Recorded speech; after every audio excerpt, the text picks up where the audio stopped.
You can be in a low mood and wake up to it and have enough common sense to deal with stuff. Could you imagine if you could never do anything when you were in a low mood? Yeah. I mean, you'd be waiting forever sometimes. Yeah. But if I wake up while I'm in a low mood, I might not think that's the best time to have a really important talk with somebody. I might think it's a great idea to do laundry now. Right? Or something, or go for a walk. Or your common sense will always guide you. And you can get common sense anytime. As soon as you're open and receptive, you can start getting common sense. It's just that the Quakers call it the still small voice within. And you learn to listen for that voice as opposed to the blaring trumpet voice of ego. You should do this, you should do this, you need to do this, you can't just sit around, you gotta take action. Here's the paradox, you don't listen to any of those voices, and there's another, it's not a voice as much as a movement that just gets you up off the couch and you do something. And it sure helps to not be swayed so much by your shoulds and have-tos. And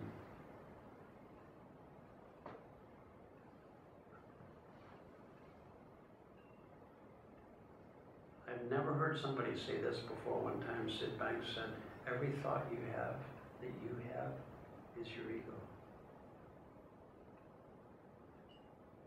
So you have a thought, I should do this, and then this thought goes, no, you don't have to do that. Oh, you can, oh, I'm so confused. This, you know, it's like the cartoons, you've got the devil on one shoulder, the angel on the other shoulder. Do this, no, I'm not doing that. If you don't listen to either voice, then a third voice comes in. It's just a knowing. Yeah. Has nothing to do with voices, it's just a knowing. Now there may be words that accompany that knowing, but it's a knowing. I've started seeing wisdom as just a guiding force. Like if you sat quiet here like this, a lot of people worry, well, if I sat quiet, I'd become a sponge and I wouldn't do anything. I've never seen that happen. It's always the opposite. You get really quiet, you get quiet, quiet, quiet, quiet, quiet. There's an emptying. And then there's this infilling where you just start to feel better, more relaxed, more present, more awake, more alive.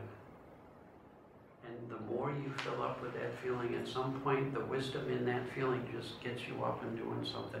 And you call a friend who's in trouble, or you go for a walk, or you go take care of some business that you need to take care of, or you go have the heart-to-heart talk with somebody because there was some injustice that you want to address. But it comes from here. It's a knowing, and it feels right. Yeah. A friend of mine helped me with that because I was always getting into thinking that would be confusing. I should, I shouldn't. I need to, I don't have to. I can, I can't.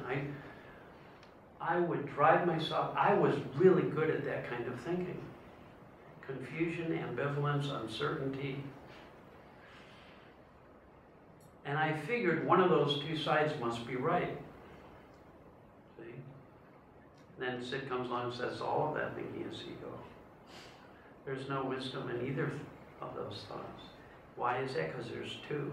And what's your feeling?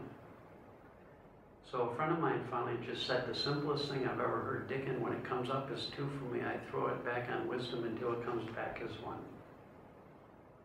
You know what I mean? It comes back as one? Oh, I need to do this. But there's no other side to it.